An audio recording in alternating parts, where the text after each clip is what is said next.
بسم الله الرحمن الرحيم الحمد لله رب العالمين والصلاة والسلام على أشرف الأنبياء والمرسلين نبينا محمد وعلى آله وصحبه أجمعين أما بعد السلام عليكم ورحمة الله وبركاته۔ اربعین نوویہ کی 5ویں حدیث، اس کا ترجمہ اور اس سے مستنبط فوائد و احکام کا تذکرہ آپ کے سامنے پیش کیا جا رہا ہے۔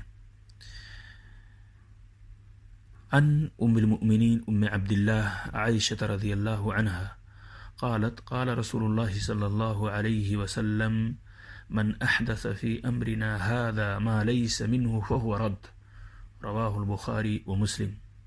وفي رواية لمسلم من عمل عملا ليس عليه امرنا فهو رد۔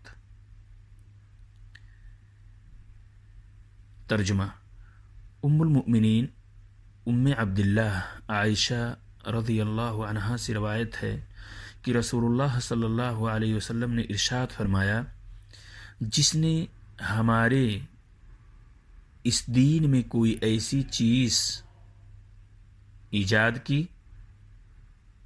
جو اس دین میں نہیں ہے تو وہ مردود ہے، ناقابل قبول ہے۔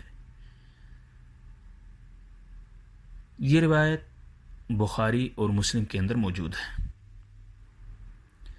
اور مسلم کی ایک روایت کے الفاظ اس طرح ہیں: من عمل عملا لیس علیہ امرنا فہو رد، یعنی جس نے کوئی ایسا عمل کیا جو ہمارے طریقے کے مطابق نہیں ہے تو وہ مردود ہے۔ اس حدیث اور اس کے ترجمے سے پتہ چلتا ہے کہ یہ حدیث ہمیں ایک خاص ٹاپک کی طرف اشارہ کرتی ہے، اور وہ بدعت کی مذمت۔ فوائد و احکام میں داخل ہوتے ہیں۔ پہلی چیز، یہ حدیث اسلام کا ایک عظیم اصول ہے۔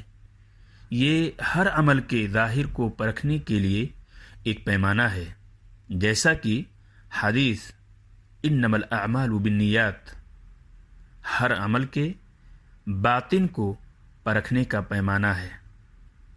جس طرح ہر اس عمل کا کوئی ثواب نہیں جس سے اللہ کی رضا مقصود نہ ہو، جس کے اندر خلوص للہیت نہ ہو، اسی طرح ہر وہ عمل کرنے والے کے منہ پر مار دیا جائے گا جو اللہ اور اس کے رسول کے حکم کے مطابق نہ ہو۔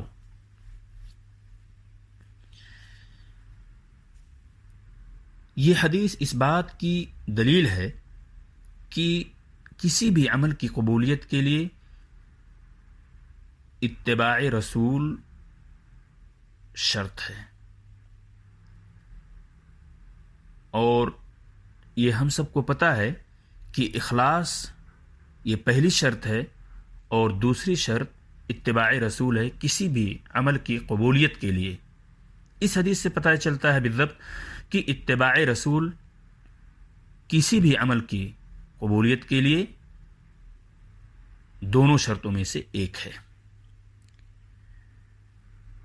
یہ حدیث بدعتوں کے حرام ہونے کی دلیل ہے، کیونکہ بدعت دین میں ایجاد کردہ ہر اس عمل کا نام ہے جس کی شریعت میں کوئی اساس نہ ہو، کوئی بنیاد نہ ہو۔ نیز نبی اکرم صلی اللہ علیہ وسلم کا ارشاد ہے وَكُلُّ بِدْعَةٍ ضَلَالَةٍ، ہر بدعت گمراہی ہے۔ سامعین کرام، یہ حدیث اس بات کی بھی دلیل ہے کہ دین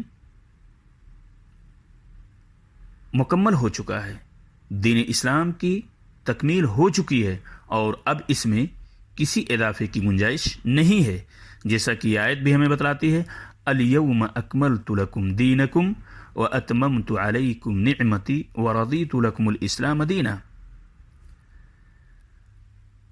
ہر بدعت مردود ہے۔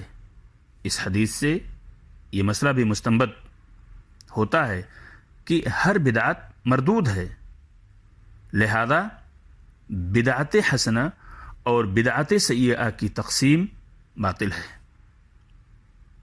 جن لوگوں نے بدعت کی 5 قسمیں ذکر کی ہیں: واجب، وہ مندوب، مباح، حرام اور مکروہ ان لوگوں کی تقسیم بھی غلط ہے۔